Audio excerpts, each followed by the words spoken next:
네, 한 주간 잘 지내셨나요? 오늘 이제 하나님의 나그네 된 백성 제5장을 우리 함께 살펴보려고 합니다. 제5장의 제목을 저는 기독교 윤리는 자연적으로 생겨나는 것이 아니라 배워서 알게 되는 것이다 라는 제목으로 이렇게 잡았습니다. 이번 제목은 특별히 하워워스와 밀리몬이 쓴 하나님의 나그네 된 백성 텍스트에서 그대로 가지고 왔어요. 우리가 보다 보면은 이 하워워스와 밀리몬이 말한 기독교 윤리는 자연적으로 알게 되는 것이 아니라 배워서 알게 되는 것이다. 자연적으로 생겨나는 것이 아니라 배워서 알게 되는 것이다 라는 이 문장을 같이 보게 될 텐데요. 147페이지에 보시면 147페이지 시작하는 문단에 이러한 관점에서 볼 때 거기 바로 아랫줄에 보시면 기독교 윤리는 자연적으로 생겨나는 것이 아니라 배워서 알게 되는 것이다 라고 이렇게 말하고 있습니다. 특별히 이 5번 장의 제목을 평범한 사람들이라는 제목의 장인데, 평범한 사람들이라는 게 뭔가 저도 이 평범한 사람들이라는 게 대체 뭘 말하는 거지? 잘 감이 안 오긴 했었는데 여기에서 중요한 것이 바로 평범한 사람들이라는 겁니다. 평범한 사람들. 평범한 사람들이라는 게 굉장히 중요해요. 왜죠? 이제까지 우리가 지지난장 그리고 지난장에 걸쳐서 어떠한 주장들을 살펴봤냐면 하워워스와 밀리몬은 구원은 개인적인 것이 아니라 공동체적인 것이라고 했어요. 그렇죠? 구원은 개인적인 것이 아니라 공동체적인 거예요. 구원이라는 것은 나 개인으로부터 시작되는 것이 아니라 이미 공동체 안에서 존재해왔던 어떠한 그 구원이라는 것에 내가 합류하는 거다라고 이렇게 우리가 그 주장을 살펴보았었는데, 어떠한 비유로 나눴었냐면 기차의 비유로 나눴습니다. 구원이라는 것이 뭐냐면 나라는 실존적인 어떤 개인이 있는 상태에서 내 안에 예수님이 들어오셔서 나라는 기차가 출발하게 되는 것이 아니라 이미 달리고 있는 그 기차, 나 이전에도 있었고 나 이후에도 있을 그 기차에 내가 탑승하는 것이다. 그 어떤 공동체 안에 내가 들어가는 것이다. 구원은 개인적인 것이 아니라 공동체적인 것이다 라고 이렇게 그 주장을 살펴봤었고, 또 지난주에는 어떠했냐면 기독교 윤리라는 것은 보편적인 것이 아니라 믿음 안에서 가능한 것이다. 여기에서도 강조되었던 것이 뭐였죠? 믿음으로가 아니라 믿음 안에서가 굉장히 중요하다라고 했어요. 한편으로는 보편적인 것과 믿음 안에서가 대비되어 있지만 여기에 감춰져 있는 것은 개인에게 어떤 결단으로서의 믿음으로 이것이 아니라 그 결단이라는 것은 뭐냐면 공동체 안에서 이루어지는 것으로서의 결단, 그러한 삶. 그래서 이 공동체가 계속해서 강조되어 왔는데 이번 장에서도 역시 마찬가지입니다. 여기에서 하워워스와 밀리몬이 평범한 사람들이라고 제목을 달았잖아요. 그렇죠? 평범한 사람들. 그러면서 이제 기독교 윤리 이렇게 달았는데 평범한 사람들이라는 것이 굉장히 중요합니다. 이번 장에서도 계속해서 그 공동체가 강조되고 그 공동체로서 하나님의 백성으로서 살아가는 것이 강조되고 있기 때문에 그것에 이제 우리가 중점을 두면서, 그래서 오늘의 제목은 기독교 윤리는 자연적으로 생겨나는 것이 아니라 배워서 알게 되는 것이다. 이거에서도 풍겨나는 뉘앙스가 뭡니까? 배워서 알게 되는 것이다. 자연적으로 생겨난다는 것은 뭐냐면 우리 안에서 어떠한 개인이 합리적이고 이성적으로 판단하고 사고하는 과정 안에서 독립적인 자아 안에서 생겨날 수 있다는 거예요. 그러한 주장입니다. 그런데 하워워스와 밀리몬은 어떻다고 보는 거냐면 그렇게 생겨날 수가 없다는 거예요. 기독교 윤리는 보편적인 것이 아니라는 것과 상통하고 있죠. 보편적인 것이라는 것은 뭐냐면 이미 보편적으로 다른 사람들이 다 이럴 거야 라는 것을 상정하고 있어요. 보편적이라는 것은 나만 이렇게 생각하는 것이 아니라 너도 당연히 그렇게 생각하고 있겠지를 이미 전제하고 있다는 거죠. 보편적이라는 것은 그건 뭐냐면 개인 안에서 자연적으로 생겨남에도 불구하고 그걸 보편적이라고 판단한다는 거예요. 그런데 하워워스와 윌림은 어떻다고 보냐면 이 기독교 윤리라는 것은 한 개인이 이성적으로 합리적으로 사고해서 이룰 수 있는 결론이 아니에요. 그렇기 때문에 이것은 누구나 다 그렇게 생각하겠지? 합리적으로 이성적으로만 생각하면 누구나 다 그렇게 생각하겠지? 라고 판단할 수가 없는 종류의 거예요. 기독교 윤리는 어떤 겁니까? 이것은 보편적인 것이 아니고 믿음 안에서 가능한 것이며 그래서 우리가 배워야 하는 거예요. 배워야 하는 거. 누군가로부터 배워야 하는 거예요. 의존되어 있는 거죠. 이제 여기에서 이제 하워워스와 윌리몬이 아리스토텔레스를 얘기하고 또한 이제 우리가 그 모델로서 본인 되는 것으로서 나사렛 예수를 우리가 이제 나누는데 바로 그것에 대해서 말하고 있습니다. 자, 이러한 이제 관점을 가지고 이해를 가지고 이 5장을 읽으시면 훨씬 이해를 하기가 쉬우실 것 같아요.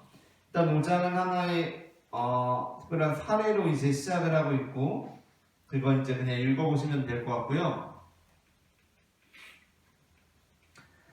자, 이제 136페이지부터 바로 소제목 첫 번째가 시작됩니다. 오묘하신 하나님을 따르는 사람들이라는 거. 오묘하신 하나님을 따르는 사람들. 자, 여기서도 들이 붙었죠. 이게 이제 중요합니다. 여기에서 이제 처음으로 들어가면서는 이 하워워스와 윌리몬이 다시 한번 자신들의 주장, 처음부터 해왔던 주장을 반복적으로 점검하고 이제 독자들에게 납득시키려고 하고 있어요. 이해시키려고 하고 있어요. 뭐냐면 우리가 최근 계속해서 나눴지만 이 식민지라는 개념을 하워워스와 윌리몬이 어떻게 갖다 썼는지 아직 깊이 있게 모르겠지만 참 식민지라는 개념이 안 좋은 거 아닙니까? 식민지가 억압하고 착취하는 그 식민 지배를 왜 하나님의 통치와 연결지었을까? 이제 그거를 우리가 왜 그랬을까 생각해 보면은 뭐 이 사람들에 대해서 잘 알아봐야겠지만은 일단 이 사람들이 어떠한 의미로 식민지라는 단어를 쓰고 있는지가 중요하겠죠. 이 사람들이 식민지를 쓰고 있는 것은 무슨 강대국이 제국이 연약한 나라 쳐들어와가지고 다 막 착취하고 막 빼앗고 이런 게 아닙니다. 이런 의미에서 식민지라는 걸 쓰는 거 아니에요. 그러면은 뭐 하나님이 우리 거 다 가져가고 우리 막 다 일시키고 이런 거잖아요. 그죠? 그런 식민지가 아니에요. 그러니까 이게 우리한테 어떻게 들릴지 모르겠는데 지난번에도 얘기했지만 일본이 우리나라 와서도 문화 말살 정책을 했잖아요. 우리나라 말을 못 쓰게 하고 우리나라 막 전통을 다 막 없애버리려고 하고 이렇게 했잖아요. 그러한 거하고 비슷한데 이제 그러면 뭐냐, 우리는 우리 문화가 있고 우리 나름의 전통이 있는데 그건 잘못된 거 아니냐라고 할 수 있어요. 그런데 이제 하워워스와 윌리몬이 여기서 이런 얘기를 하는 거예요. 뭐냐면 이미 우리에게 만연되어 있는 문화 자체가 하나님을 인정하지 않는 것으로 팽배하다는 전제하에서 식민지라는 걸 쓰는 겁니다. 그러니까 우리나라 전통이 우리에게는 소중하고 고유하고 이러한 이해 안에서 이제 이해를 하면 식민지라는 개념 자체가 이해가 안 돼요.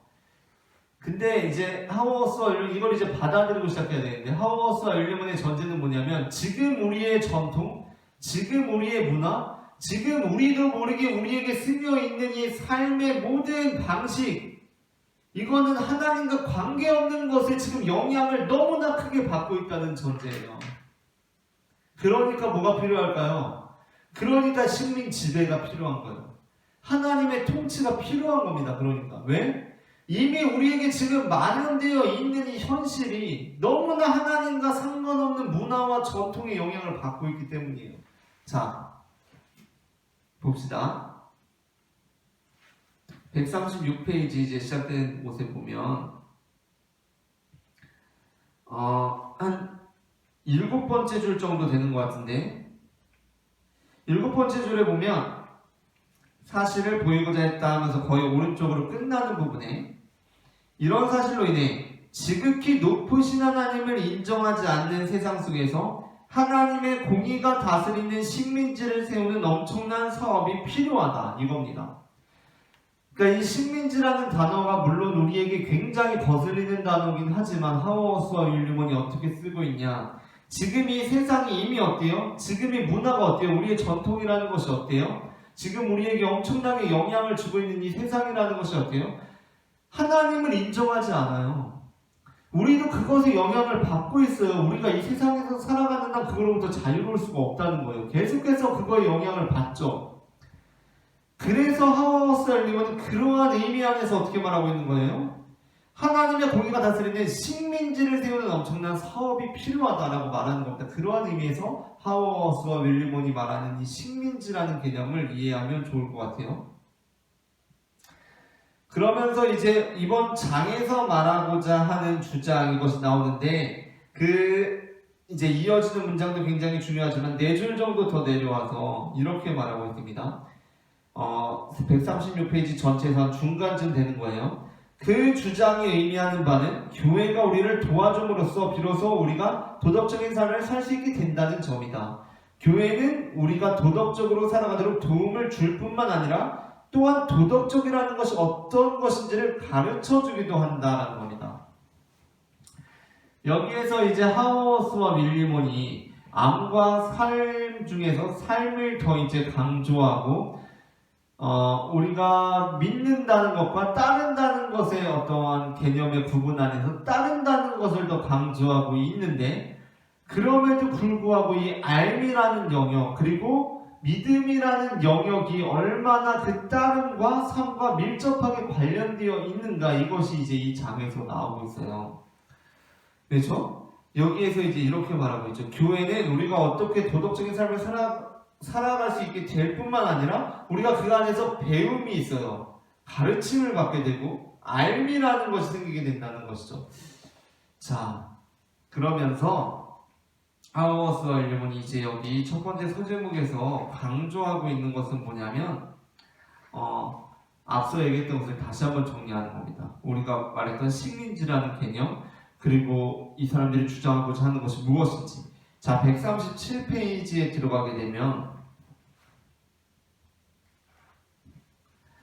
앞서 말했던 콘스탄티누스주의, 교회가 하나님이 아니라 하나님을 섬기는 것 같으면서도 국가를 섬기는, 교회가 정치의 신여가 되어서 교회가 정치적인 이슈들에 이렇게 응답하는 것을 주된 목적으로 삼는, 물론 그것이 없을 수는 없지만 하나님을 빙자해서 그쪽으로 나아가는 그러한 콘스탄티누스주의, 그 세상이 어떠한 세상이 되었든지 간에 그 세상 자체가 목적이 된 그 생각들, 그것에 대해서 이제 137페이지에서 다시 한번 이렇게 말하고 있는 거예요. 첫 줄입니다. 세상을 좀 더 부드럽게 굴러가도록 도와주거나 세상을 그리스도인들이 살기에도 안전하고 좋은 장소로 만들기 위해서 교회가 세상에 필요한 것이 아닙니다 라는 거예요. 그러면서 오히려 교회가 없이는 세상이 자기가 누구인지 알 수 없기에 세상은 교회를 필요로 한다. 이 세상 속에 구원이 이루어지고 있음을 세상이 알 수 있는 방법은 교회가 구원받은 백성이 되어 구주를 나타내 보이는 길뿐이다. 세상은 파괴되고 타락한 상태에 있으며 또한 구원받을 필요가 있다는 사실을 이 세상이 알 수 있는 방법은 교회가 세상을 도와서 세상이 제공하는 것과 전혀 다른 것을 맛보도록 해주는 것이다. 자, 계속해서 그렇게 말하고 있죠. 하워스와 윌리먼은 지금 이 세상은 어떻게 했어요? 파괴됐어요. 타락했어요. 이 세상은 자기가 누구인지도 몰라요. 이 세상은 하나님을 인정하지 않아요. 그렇기 때문에 하나님의 식민지배, 하나님의 통치가 지금 필요하고 교회를 통해서 그것이 이루어져야 한다는 것이 하워스와 윌리먼의 주장입니다.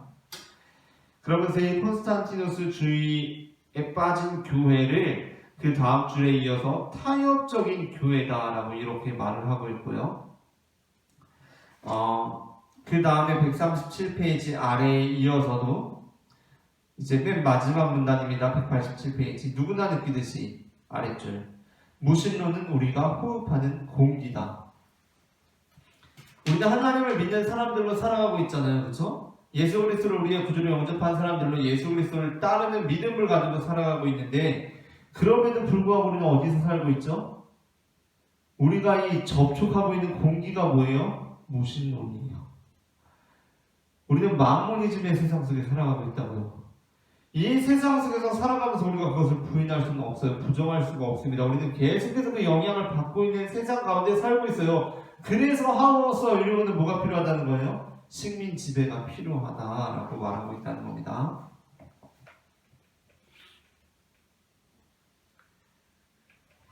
자, 그러면서 하우스와 윌리엄이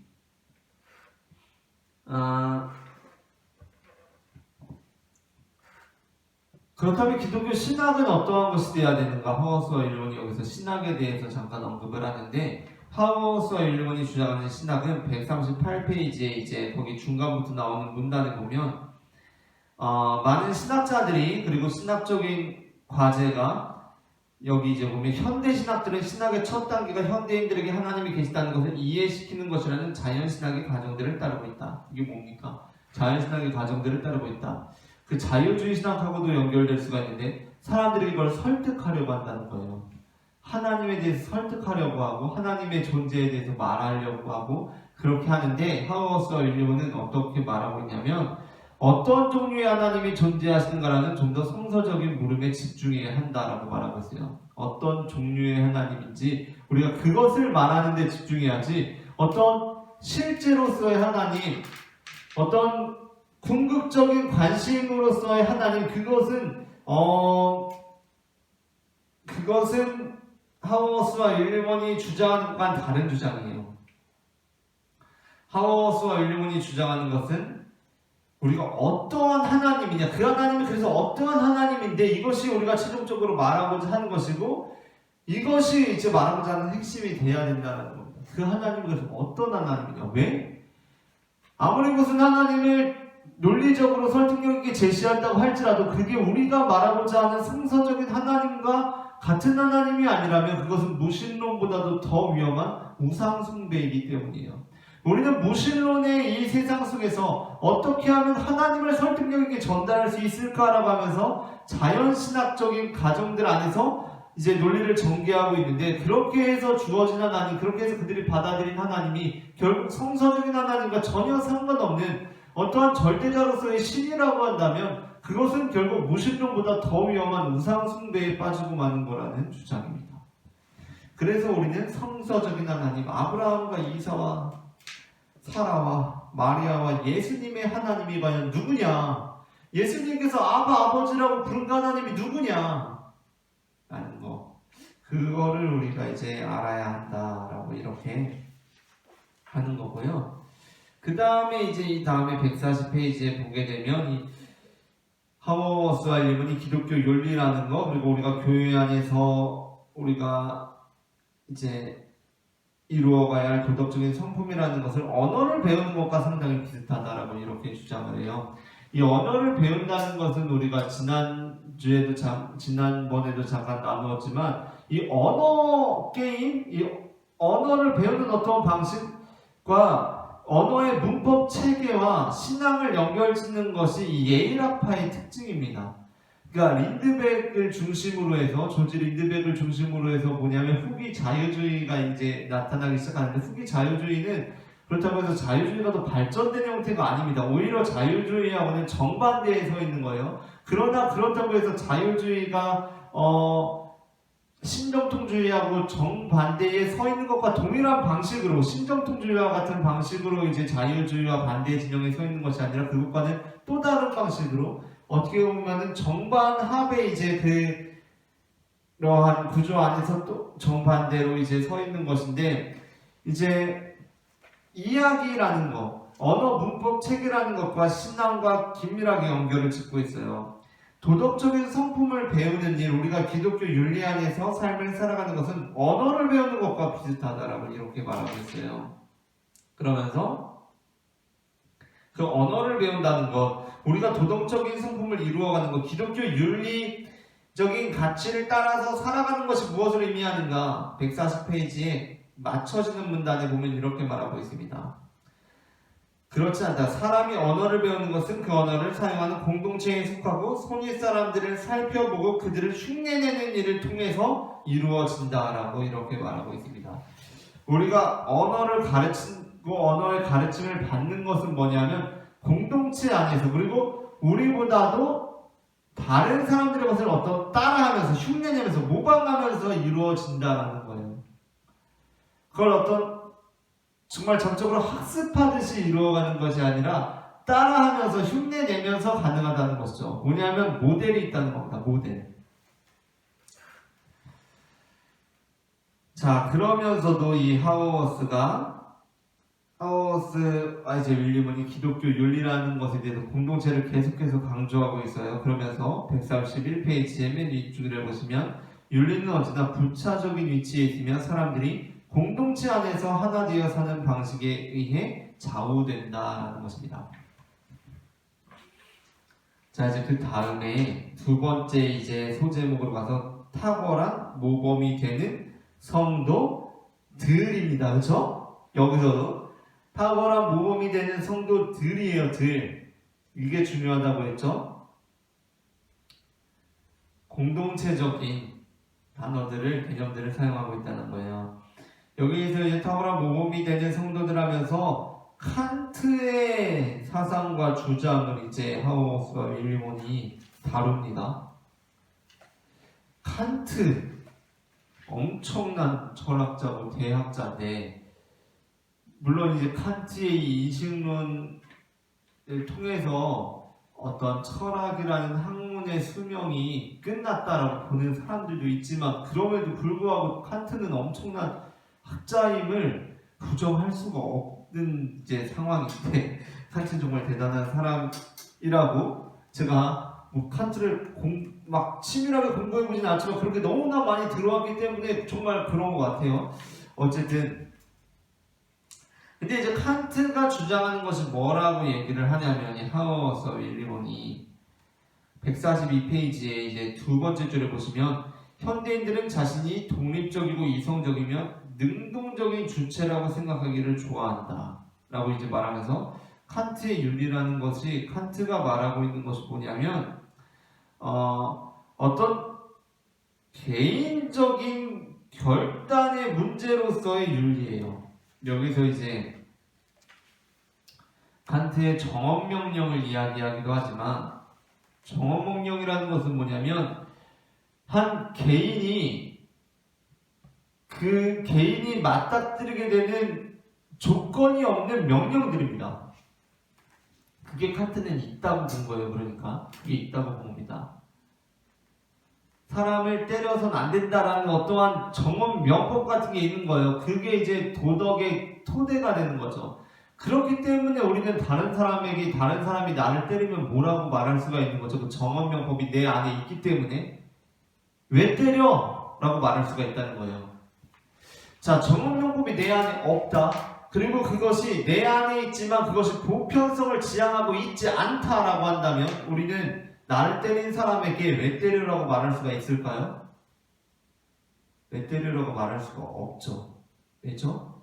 자, 그것이 내 안에 있다고 해도 보편성을 지향하지 않는다고 한다면, 나의 그냥 개인적인 생각이고 판단이라고 생각을 한다면 그 사람한테 왜 때리라고 말할 수가 없어요. 왜냐하면 그 사람은 때리면 안 된다는 정언명령을 받고 있지 않기 때문이에요. 그 사람은 왜 때려도 된다고 생각하는데 뭘 왜 때려요? 그 사람 때려도 되는데. 자, 그럼 그 정언명법이 나한테 없다면, 그러니까 나조차도 때리면 안 된다라는 정언명령을 내가 스스로 받고 있지 않다면 그 사람이 나를 때리는 거에 대해서 항변을 할 수가 없는 거예요. 그래서 이제 정언명법, 정언명령, 이 정언명령이라는 것 안에서 이제 나를 이제 그 보편성이 지향되고, 현대인들은 그렇기 때문에 개인적이고 인격적인 것 안에서 이제 기독교 윤리를 추구하게 되는데, 이제 하우어스와 윌리엄은 뭐냐면 칸트가 아니라 아리스토텔레스의 입장을 따르고 있으면서, 또 후반에 가면서는 칸트 역시도 사실은 그가 독립적인 개인으로서, 주체로서 그러한 논리를 펼쳤다라는 라고 얘기하지만 사실은 그조차도 이 계몽주의적인 전통과 이 공동체적인 이념 토대 안에서 그것이 발현된 것이다 라고 이렇게 정리를 하고 있습니다. 자, 아리스토텔레스가 말하는 이 윤리는 무엇이냐면 귀족윤리예요. 귀족윤리. 여기에서 이제 귀족윤리라는 말을 쓰는지 제가 읽었던 것 같긴 한데 이제 엘리트적이다라는 겁니다. 엘리트적이다. 귀족윤리다라는 것은 뭐냐면 이 윤리라는 것은 어떠한 개인이 스스로 합리적인 이성적인 판단을 통해서 이 윤리에 이를 수 있는 것이 아니라 도제 생활을 통해서, 즉 미숙한 사람이 성숙하고 원숙하고 엘리트적이고 귀족적인 윤리를 이미 가지고 그것으로 살아가는 사람을 통해서 그를 통해서 배운다는 겁니다. 그것이 바로 아리스토텔레스가 칸트의 윤리와 대조돼서 아리스토텔레스가 그러니까 훨씬 이전 사람이지만 아리스토텔레스가 대비해서 파악해 볼 수 있다는 점이에요. 자, 그러면서 이제 여기에서 어떻게 말합니까? 142페이지에 보면 만일 기독교 윤리가 마지막 문단입니다. 단지 이성으로서의 이성을 근거로 옳고 그름을 판단해버리는 것을 실행에 옮기는 일에 불과하다 라고 한다면 우리는 이성적으로 그렇게 할 수 있다는 것이 아니라는 거예요. 자, 143페이지 우리가 지난주에도 나눴지만 예수님께서 누구나 납득할 만한 진리를 전하시기 위해서 십자가에 달려 돌아가실 필요가 있으셨을까? 누구나 납득할 수 있을 텐데 정말 수고하더라도 잘 설명하고 논리적으로 잘 납득시키면 그들이 다 이해할 수 있는 그 것인데 그걸 위해서 왜 죽습니까? 물론 예수님께서 우리 대속을 위해 죽으신 것이지만 그걸 위해서 왜 죽느냐는 거예요. 예수님께서는 모든 사람이 납득할 만한 보편적인 거, 믿음 밖에서도 가능한 것을 전하신 게 아니라는 겁니다. 이후에도 말하지만 143페이지의 6번째 줄쯤에 보시면 산상설교는 그 어디서도 제자들에게 합리적이라고 말하진 않아요. 그쵸? 오히려 합리적으로 알게 된 모든 것과 상충되죠. 너희는 이렇게 들었지만 나는 이렇게 말했다. 보편적인 것은 이런 것이지만 합리적인 것은 이런 것이지만 내가 주장하고자 하는 것은 그런 게 아니다라고 하는 것이 바로 예수님의 말씀이라는 것입니다. 자, 그러면서 143페이지에 보시면 이제 계몽주의의 긍정적인 역할들, 우리가 부정할 수는 없지만 그것이 곧 부정적인 역할을 해왔다는 것을 우리가 늘 유념해야 한다라고 말하고 있습니다. 한 가지 일례로서 이제 계몽주의는 우리가 원자폭탄을 발명하는 데 도움을 주었다. 하지만 그것뿐만 아니라 우리가 그것을 아무런 죄의식 없이 사용하게 만드는 정신적인 기초를 제공하기도 했다. 라고 하면서 이제 이후에 이런 것들이 쭉 나오고 그러면서 그 계몽주의라는 것이 얼마나 이 개인들의 오히려 세우는 것이 아니라 개인들의 이 정신 안에 잘못 오도함으로써 얼마나 개인들을 다 이제 개인의 권리나 이런 것들을 묵살하는 방향으로 나아갔냐라는 것에 대해서 이제 다루기도 하고, 그러면서 145페이지에 보게 되면 이제 마지막 문장에 이렇게 말하고 있습니다. 145페이지 마지막 문장에 기독교 윤리는 마지막 문단에 기독교 윤리는 나사렛 예수와 그의 길을 신실하게 따름으로써 형성된 교회라는 매우 특이한 전통에서 나온다. 신자인 우리에게는 바르게 행동할 책임이 주어지는데 그 까닭은 바르게 행함으로써 어떤 행동이 보편적으로 옳음을 보여줄 수 있기 때문이기도 하지만 무엇보다도 옳게 행동하는 것이 하나님의 명령이기 때문이다 라고 말하고 있습니다. 이제 여기에서 또 이제 헷갈리는 건 뭐냐면, 그러면 우리가 하나님의 명령으로서 어떠한 행동을 행한다면 다 자기가 옳다고 생각하는 것이 다를 텐데 그것을 우리가 어떻게 받아들일 수 있는 거냐. 그러니까 하우머스는 보수와 진보라는 정치적인 이슈에 대해서 정반대의 입장을 하면서도 불구하고 그것이 하나님이 아니라 최종적인 목적이 결국 보편적인 어떤 우리가 추구하는 가치들을 향하고 있다면 결국엔 똑같다라고 말하고 있는데, 그렇다면 이제 반대로 우리가 전혀 다른 주장을 하면서도 하워스와 윌리엄이 말했던 낙태라는 어떤 주제에 대해서 낙태가 합법이 돼야 된다, 아니다, 낙태는 범죄다라는 이 전혀 다른 이 주장이 과연 우리가 하나님의 명령이다라는 것으로 우리가 그것을 기반으로 하고 있다고 할 때 이걸 어떻게 받아들이고 어떻게 우리가 이것을 조화를 이루어야 되냐라는 의구심이 여전히 저 스스로도 남고 있는 상황이고요. 그러면서 이제 하워스 윌리엄이 146페이지의 두 번째 문단에 보시면 시작되는 문단, 어디서나 생각이 있는 사람 누구에게나 보편적으로 타당하고 합리적인 것이라고 주장되는 윤리적인 명제는 근본적으로 악마적이다라고까지 말하고 있습니다. 보편적으로 타당하고 합리적이다, 그러한 윤리적 명제가 있다는 것은 악마적이라는 거예요. 왜? 보편성을 추구하고 있기 때문입니다. 누구나 받아들일 수 있다라고 하는 것은 예수님께서 말씀하신 것과 다르기 때문이에요. 자, 그러면서 아주 중요한 문단이에요. 146페이지 시작되는 두 번째 문단, 그리스도인으로서 우리는 다른 사람들이 우리와 의견을 달리할 수도 있음을 진심으로 인정한다. 그들이 다른 의견을 말한다고 해서 비합리적이거나 인간적인 면이 부족하다거나 악하다는 식으로 받아들여서는 안 된다. 우리는 기독교 윤리가 이론에서든 실제에서든 합리성이나 인간성, 선의 문제라고 보지 않기 때문이다. 그들이 우리와 다른 것은 단지 그들이 이 나사렛 출신의 유대인을 알거나 따를 기회를 갖지 못했다는 점으로 설명될 수 있을 뿐이다. 그러면서 146페이지의 마지막 줄에 보시면 기독교 윤리는 이 나사렛 출신인 한 유대인을 따르고 그의 백성이 되는 일에 관한 것이다. 여전히 공동체적인 것이 강조되고 있죠. 그러므로 만일 그 사람이 그 이야기를 알고, 이야기라는 것이 공동체와 밀접하게 관련된 개념이라고 했습니다. 그 비전을 이해하고 백성에 속하지 않고 서는 이 윤리를 진정으로 타당한 것으로 받아들일 수가 없다. 이러한 관점에서 볼 기독교 윤리는 아리스토텔레스적으로 의미해서 귀족주의 윤리다. 뭡니까? 귀족주의 윤리. 우리가 이성적이고 합리적으로 도출해낼 수 있는 윤리가 아니라 누군가로부터 배워야 하는 것이다.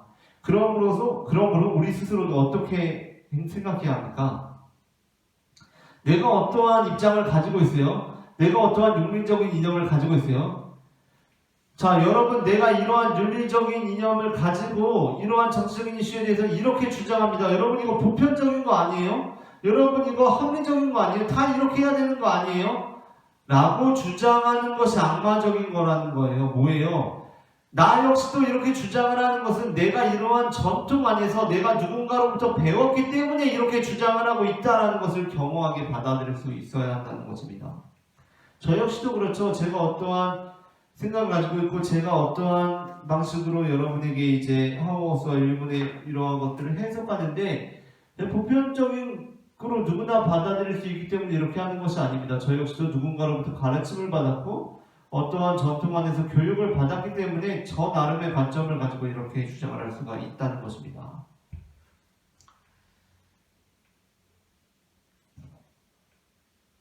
자, 그러면 이제 세 번째, 세례를 통해 다져지는 신앙이라는 것에 대해서는 이 부분에서는 이제 우리가 한번 그냥 훑어보고 넘어갈 것이 무엇이냐면 150페이지에 보면 2번에 보면 2번의 둘째 줄 아랫부분에 있는 겁니다. 우리는 그들이 그리스도를 알고 따르기를 원한다. 이제 여기에서 이제 하워스와 일리먼이 어떠한 특정한 교회에서 그들 중 한 사람에서 그 교회에서 입교자들을 대상으로 이제 이러한 이제 그들의 이제 입교 과정의 방법을 이제 만들었다는 건데 여기에서 이제 강조되고 있는 것이 뭐냐면 이번에 알고 아는 데서 그치는 것이 아니라 뭐예요? 따르기를 원한다. 그 아랫줄에도 보면 입교 과정은 예수와 교회에서 성서 등에 관한 기본 지식을 배우는 과정 이상이 되어야 한다라고 말하고 있죠. 3번에도 보면 기독교는 단순한 정신수양을 훨씬 능가한다. 그것은 함께하는 삶의 방식이다라고 말하고 있습니다. 이렇게 우리가 이 5번째 장을 살펴보았고요. 여기에서 이제 하워스와 일리먼이 말하고 있는 것은 뭐냐면 우리가 알아가는 것, 가르침을 받는 것, 이것이 너무나 중요하다라는 것인데, 그 암과 가르침을 받는다는 것은 뭐냐면 이성적이고 합리적인 판단 안에서 이루어지는 것이 아니라 뭐예요? 도제 과정을 통해서 이루어지는 거예요. 어떤 사람을 통해서 내가 보고 배우는 거죠. 이 도제 과정이라는 것이 뭡니까? 스승으로부터 제자가 배우는 거예요. 직접 가서 보고 그 사람이 살아가는 방식을 보면서 삶을 배우는 겁니다. 알을 말하고 있고 가르침과 배움을 말하고 있지만 그것이 궁극적으로 지향하고 있는 것은 무엇이냐면 삶이 바뀌고 아는 데서 그치는 것이 아니라 따르게 되는 것이고 정신 수양이 아니라 삶의 방식이 달라지는 것, 그것이 바로 하워스와 밀리몬이 말하고 있는 이 기독교 윤리예요. 기독교 윤리는 자연적으로 내 안에서 이성적으로 합리적으로 판단해서 그래서 그것이 보편성으로 나아가는 그러한 방식의 기독교 윤리가 아니라 기독교 윤리는 내가 어떠한 전통 안에서 공동체 안에 내가 들어가게 됨으로써 그곳에서 배우게 되는 것이고, 그 배움이라는 것은 뭐냐? 내 생각이 달라지고 내 정신을 수양하는 데 그치는 것이 아니라 내 모든 삶의 방식이 달라지는 것이다 라는 것을 말하고 있다는 것입니다. 자, 여기까지 하워스와 밀리몬의 하나님의 나가는 백성 5장을 살펴보았고요. 자, 다음 주에 6장을 다 함께 살펴보도록 하겠습니다. 감사합니다.